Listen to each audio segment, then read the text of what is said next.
Hello everyone, welcome to Divya education. आज है 23 जून और 23 जून से रिलेटेड जितनी भी करंट अफेयर्स के क्वेश्चन बन सकते हैं जो कि हमारे प्रत्येक एग्जाम के लिए काफ़ी इंपॉर्टेंट होते हैं, उन सभी को हम लोग इस वीडियो में सॉल्व करेंगे। यहाँ पे हम द हिंदू और दैनिक जागरण से न्यूज जो भी आती है करंट न्यूज, उनसे रिलेटेड जो क्वेश्चन बन सकते हैं, ठीक है, उनको हम क्वेश्चन फॉर्मेट में सॉल्व करते हैं कि किसी भी एग्जाम में कैसे क्वेश्चन इस न्यूज जो करंट और न्यूज आती है उनसे कैसे क्वेश्चन बन सकते हैं, ठीक है, क्वेश्चन का फॉर्मेट कैसे हो सकता है, तो इसको हम लोग सॉल्व करेंगे, ठीक है। सो आप में से जो भी इस चैनल पे नए हो, चैनल को जरूर सब्सक्राइब कर ले और हाँ, सब्सक्राइब करते वक्त आप लोग बेल आइकन जरूर कर दिया करिए ताकि जब भी वीडियो अपलोड हो तो आप लोगों के पास तक सबसे पहले उसका नोटिफिकेशन पहुंच जाए और आप लोग वीडियो मिस ना करो, ठीक है, क्योंकि करंट अफेयर, डेली का करंट अफेयर पढ़ना किसी भी एग्जाम के लिए बहुत मस्ट होता है, ठीक है। तो इसलिए आप लोग इसकी बेल आइकन प्रेस कर लोगे और ताकि वीडियो अपलोड होगा तो सबसे पहले तक आपके पास नोटिफिकेशन पहुंच जाएगा और आपका वीडियो एक भी मिस नहीं होगा, ठीक है। अब हम यहाँ पे बात करते हैं जो हमारा कल का अभ्यास प्रश्न था।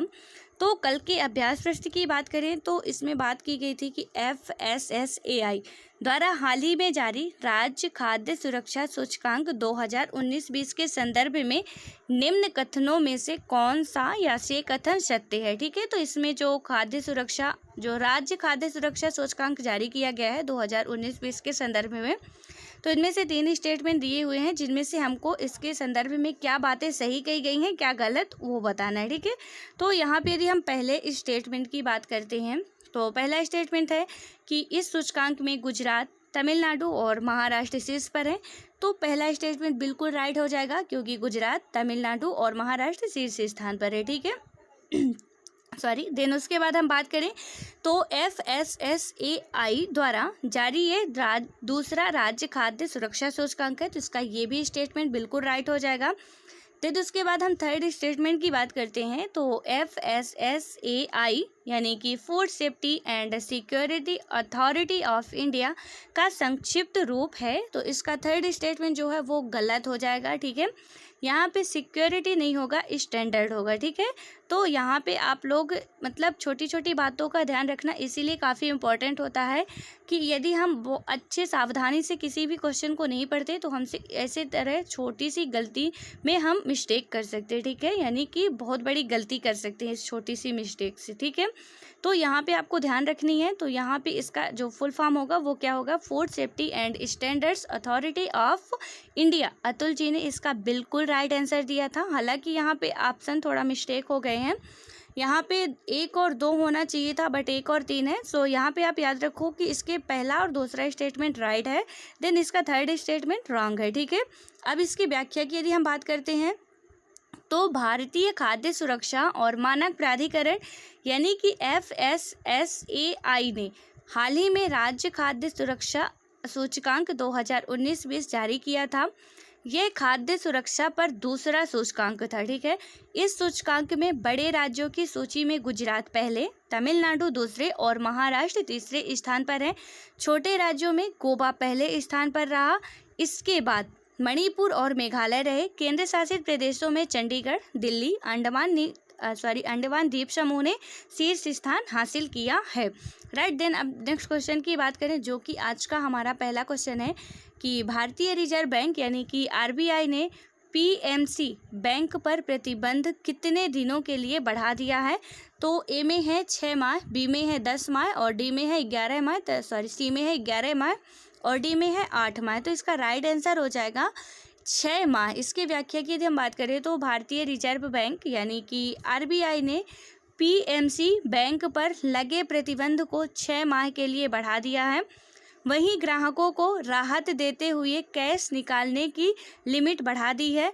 अब बैंक में डिपॉजिटर्स 1 लाख रुपए तक निकाल सकेंगे। अब तक ये लिमिट 50,000 रुपये की थी। RBI के इस फैसले से करीब 84% डिपॉजिटर्स को राहत मिलेगी। दरअसल RBI ने नियमों के उल्लंघन और गड़बड़ी को लेकर PMC बैंक पर पाबंदी लगाई है। देन हम नेक्स्ट क्वेश्चन की बात करें यदि हम तो अंतर्राष्ट्रीय योग दिवस निम्न में से किस दिन मनाया जाता है। ये मैंने कल आपसे पूछा भी था, वही क्वेश्चन यहाँ पे आ गया कि अंतर्राष्ट्रीय योग दिवस किस दिन मनाया जाता है, ठीक है। तो इसका पहले में है कि 10 जून को, दूसरे में है 15 मार्च को, तीसरे में है 21 जून को और चौथे में है कि 12 अप्रैल को। ठीक है, तो इसका राइट आंसर हो जाएगा 21 जून को योग दिवस मनाया जाता है, मतलब कि अंतर्राष्ट्रीय योग दिवस मनाया जाता है। ठीक है, जो कि बहुत इंपॉर्टेंट डे है और इसको याद रखना काफ़ी इंपॉर्टेंट है। देन उसके बाद हम इसके व्याख्या की बात करें तो और डिटेल से इसको समझते हैं। योग से होने वाले फायदों के प्रति लोगों को जागरूक करने के लिए दुनिया भर में 21 जून को अंतर्राष्ट्रीय योग दिवस मनाया जाता है। ठीक है, योग दिवस दुनिया भर में पहली बार 21 जून 2015 को मनाया गया था। पीएम मोदी ने 27 सितंबर 2014 को संयुक्त राष्ट्र महासभा में एक साथ योग करने की बात कही थी। इसके बाद महासभा ने 11 दिसंबर 2014 को इस प्रस्ताव को स्वीकार किया और तभी से अंतर्राष्ट्रीय योग दिवस अस्तित्व में आया था। ठीक है, तो यहाँ पे एक क्वेश्चन और बन सकता है कि योग दिवस किस दिन से मतलब पहली बार कब मनाया गया था, तो 21 जून 2015 को पहली बार मनाया गया था। ठीक है, देन अब याद रखना है कि यहाँ पे 2-3 क्वेश्चन बन सकते हैं जो व्याख्या दी हुई है, तो इसको आप डिटेल से समझोगे तो सारी बातें मतलब सारे क्वेश्चन आपके क्लियर हो जाएंगे। ठीक है, देन अगले क्वेश्चन की हम बात करें तो रणजी क्रिकेट में सबसे ज़्यादा विकेट लेने वाले किस स्पिनर का हाल ही में निधन हो गया है, तो पहले में था कि राजेंद्र गोयल, दूसरे में था विशन सिंह मोदी, तीसरे में है अनिल कुंबले और चौथे में है चेतन शर्मा। तो इसका राइट आंसर हो जाएगा राजेंद्र गोयल। ठीक है, इसकी व्याख्या की यदि हम बात करें तो प्रथम श्रेणी में अपने जमाने के दिग्गज स्पिनर राजेंद्र गोयल का उम्र संबंधी बीमारियों के कारण हाल ही में निधन हो गया। वे 77 वर्ष के थे। गोयल ने हरियाणा और उत्तर क्षेत्र की तरफ से प्रथम श्रेणी क्रिकेट में 157 मैचों में 750 विकेट चटकाए। वे 44 साल तक प्रथम श्रेणी क्रिकेट खेलते रहे। सुनील गावस्कर ने अपनी किताब आइडल्स में जिन खिलाड़ियों को जगह दी थी उनमें गोयल भी शामिल थे। ठीक है, तो यहाँ पे अब एक क्वेश्चन और बन सकता है कि सुनील गावस्कर की पुस्तक का नाम क्या है, तो यहाँ पे उनकी पुस्तक का नाम है आइडल्स। ठीक है, देन उसके बाद हम नेक्स्ट क्वेश्चन की बात करें यदि, तो इसका अगला क्वेश्चन है कि पूर्व आरबीआई गवर्नर उर्जित पटेल को हाल ही में किसका चेयरमैन नियुक्त किया गया है, तो यहाँ पे पहला है कि NCAER, दूसरे में है कि NIPFP और तीसरे में है ER और तीसरे में है ADB। तो इसका राइट आंसर हो जाएगा NIPFP। इसमें व्याख्या की यदि हम बात करें तो भारतीय रिजर्व बैंक के पूर्व गवर्नर उर्जित पटेल को राष्ट्रीय लोक वित्त एवं नीति संस्थान NIPFP का चेयरमैन नियुक्त किया गया है। आर्थिक शोध संस्थान ने कहा कि उर्जित पटेल 22 जून 2020 से यह पद संभालेंगे। वे विजय केलकर का स्थान लेंगे। विजय केलकर ने 1 नवंबर 2014 को संस्थान के चेयरमैन का पद संभाला था। उर्जित पटेल ने 10 दिसंबर 2018 को आरबीआई गवर्नर के कार्यकाल पूरा होने से पहले ही इस्तीफा दे दिया था। ठीक है, तो यहाँ पे आप लोगों के लिए एक और क्वेश्चन है कि प्रेजेंट टाइम में आरबीआई के गवर्नर कौन है। ठीक है, ये क्वेश्चन आप लोगों को इसका आंसर देना है कि आरबीआई के प्रेजेंट टाइम पे अभी गवर्नर कौन है। देन उसके बाद अब हम अगले क्वेश्चन की बात करते हैं। तो हाल ही में उत्तराखंड के किस प्रसिद्ध लोक गायक और संगीतकार का 94 वर्ष की उम्र में निधन हो गया है, तो ए में है जीत सिंह नेगी, बी में है अमित नेगी, सी में है नरेंद्र दत्त नेगी और डी में है प्रकाश नेगी। तो इसका राइट आंसर हो जाएगा जीत सिंह नेगी। ठीक है, इसकी यदि हम व्याख्या की बात करें तो उत्तराखंड के मुख्यमंत्री त्रिवेंद्र सिंह रावत ने लोक गायक और गीतकार जीत सिंह नेगी के निधन पर शोक व्यक्त किया। HMB ने साल 1947 में उनके गीतों को उन्हीं की आवाज़ में रिकॉर्ड किया था। जीत सिंह नेगी यह लोकप्रियता हासिल करने वाले पहले गढ़वाली लोक गायक थे। लोक गायक जीत सिंह नेगी को गोपाल बाबू गोस्वामी लीजेंडरी सिंगर से सम्मानित किया गया। जीत सिंह नेगी ने न सिर्फ प्रसिद्ध लोक गायक हैं बल्कि उत्कृष्ट संगीतकार, निर्देशक और रंगकर्मी भी हैं। ठीक है, 2 हिंदी फिल्मों में उन्होंने बतौर सहायक निर्देशक के रूप में भी काम किया है। देन उसके बाद हम नेक्स्ट क्वेश्चन की बात करते हैं। तो भारत और किस देश की सरकार ने भारत में कोरोना संकट से निपटने और कमजोर वर्ग के लोगों की सहायता और स्वास्थ्य सेवाओं को बढ़ाने हेतु 200 लाख यूरो का करार किया है। तो इसमें से पहला है नेपाल, दूसरे में है चीन, तीसरे में है पाकिस्तान और चौथे में है फ्रांस। तो इसका राइट आंसर हो जाएगा फ्रांस। ठीक है, इसकी यदि हम व्याख्या की बात करें तो भारत और फ्रांस की सरकार ने भारत में कोरोना संकट से निपटने और कमजोर वर्ग के लोगों की सहायता और स्वास्थ्य सेवाओं को बढ़ाने हेतु 200 लाख यूरो का करार किया है। फ्रांस इस ऋण के माध्यम से भारत के साथ कोविड-19 संकट के मद्देनज़र देश और केंद्र सरकार की क्षमताओं को बढ़ाने और देश के सबसे कमजोर लोगों की सहायता का काम करेगा।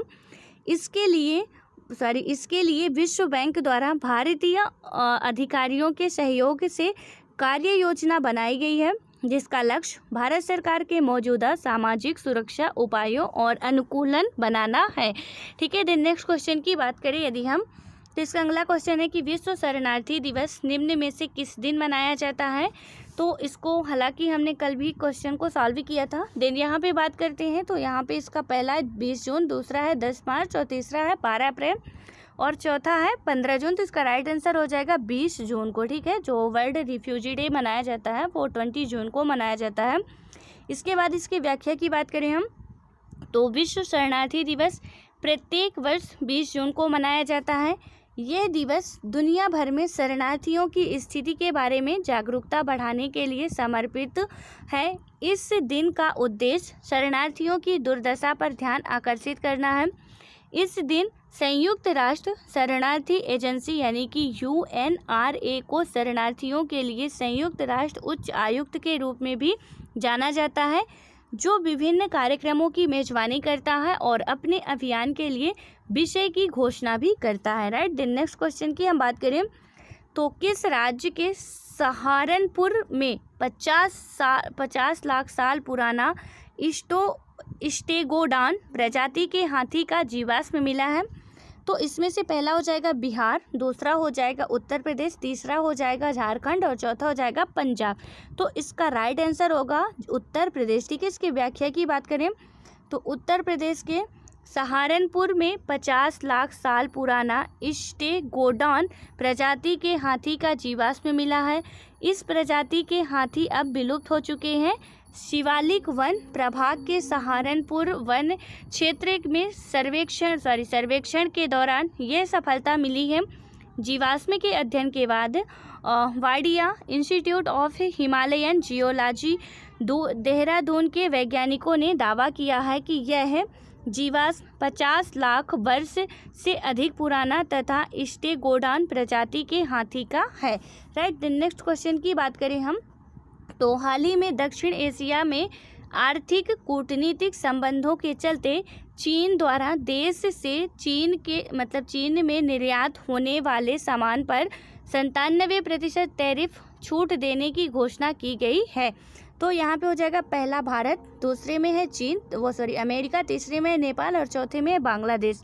तो इसका राइट आंसर हो जाएगा बांग्लादेश। की व्याख्या की बात करें तो बांग्लादेश के विदेश मंत्रालय द्वारा इस बात की जानकारी दी गई है कि मत्स्य और चमड़े के उत्पादों को कवर करने वाली 97% वस्तुओं को चीनी टैरिफ से छूट दी जाएगी। चीन का यह कदम ढाका बीजिंग संबंधों के लिए महत्वपूर्ण साबित हो सकता है। बांग्लादेश पहले ही एशिया प्रशांत व्यापार समझौते के तहत 3095 वस्तुओं के लिए टैरिफ छूट प्राप्त करता है। चीन द्वारा की गई नवीनतम घोषणा के परिणाम स्वरूप बांग्लादेश के अब कुल 8256 सामानों को चीनी टैरिफ से छूट दी जाएगी। ठीक है, देन नेक्स्ट क्वेश्चन की बात करें जो कि आज का लास्ट क्वेश्चन है। कोरोना वायरस यानी कि कोविड-19 के मद्देनज़र वर्ष 2021 में आयोजित होने वाले 93 अकादमिक पुरस्कारों अथवा ऑस्कर को कितने माह के लिए स्थगित कर दिया गया है। तो यहाँ पे पहला ऑप्शन है 7 माह, दूसरे में है 10 माह, तीसरे में है 2 माह और चौथे में है 8 माह। तो इसका राइट आंसर हो जाएगा 2 माह। ठीक है, इसकी व्याख्या की हम बात करते हैं तो नई घोषणा के अनुसार अकादमी पुरस्कारों को 25 अप्रैल 2021 तक के लिए स्थगित कर दिया गया है। इससे पूर्व इन 93 अकादमी पुरस्कारों मतलब कि पुरस्कार का आयोजन 28 फरवरी 2021 को किया जाना था। उल्लेखनीय है कि यह चौथी बार है जब ऑस्कर स्थगित किया गया है। सर्वप्रथम वर्ष 1938 में लॉस एंजल्स में आई बाढ़ के बाद अकादमी पुरस्कारों को स्थगित किया गया था, जिसके बाद एक बार पुनः वर्ष 1968 में मार्टिन लूथर किंग जूनियर की हत्या के बाद और वर्ष 1981 में 40वें अमेरिकी राष्ट्रपति रोनाल्ड रीगन की हत्या के प्रयास के बाद ऑस्कर को स्थगित किया गया था। ठीक है, और अब 2020 में भी इसको स्थगित कर दिया गया है। सो आई थिंक कि ये सारे क्वेश्चन आपको समझ में आ गए होंगे अच्छे तरीके से। अब बात करते हैं कल के अभ्यास प्रश्न की, जो आज का अभ्यास प्रश्न है। तो यहाँ पे है कि चौथे एशियाई युवा पैरा खेलों यानी कि 4th Asian youth para games 2021 की मेजबानी करेगा। तो पहला है वियतनाम, दूसरा है बहरीन, तीसरा है अजरबैजान और चौथा है चीन। ठीक है, तो इसका राइट आंसर आप लोगों को बताना है। ये प्रत्येक दिन जितने भी हम अभ्यास क्वेश्चन देते हैं वो सारे के सारे प्रीवियस डे के क्वेश्चन होते हैं। ठीक है, यानी कि जो हम पहले पढ़ चुके होते हैं उन्हीं को यहाँ पे क्वेश्चन देते हैं ताकि आपका रिवाइज हो सके और आप पढ़ो तो मतलब जब भी वीडियो देखो तो उसको अच्छे से समझो कि इनमें से कोई भी क्वेश्चन पूछ लिया जा सकता है। इसलिए आप सारे क्वेश्चन को अच्छे से समझोगे तभी आप इसका आंसर दे पाओगे। ठीक है, और आशा करते हैं कि जैसे कुछ बच्चे आंसर दे रहे हैं तो आप में से जो भी देखते हो पूरा वीडियो तो आप लोग भी कोशिश किया करिए आंसर देने की। ठीक है, सही गलत जैसा भी बने वैसे ही आंसर दीजिए ताकि इससे आपका जो हेजिटेट रहते हो आप लोग वो दूर होगा, हेजिटेशन दूर होगा और आप एक न एक दिन फिर क्या होगा कि आप बहुत ही अच्छे तरीके से सभी क्वेश्चन के आंसर सही तरीके से देने लगोगे। ठीक है, और यदि जो रेगुलर वीडियो देख रहा है उसके लिए कोई प्रॉब्लम्स ही नहीं है, वो बिल्कुल दे सकता है इसका आंसर बहुत ही आसानी से। ठीक है, सो अब मिलते हैं नेक्स्ट वीडियो में, तब तक के लिए बाय बाय।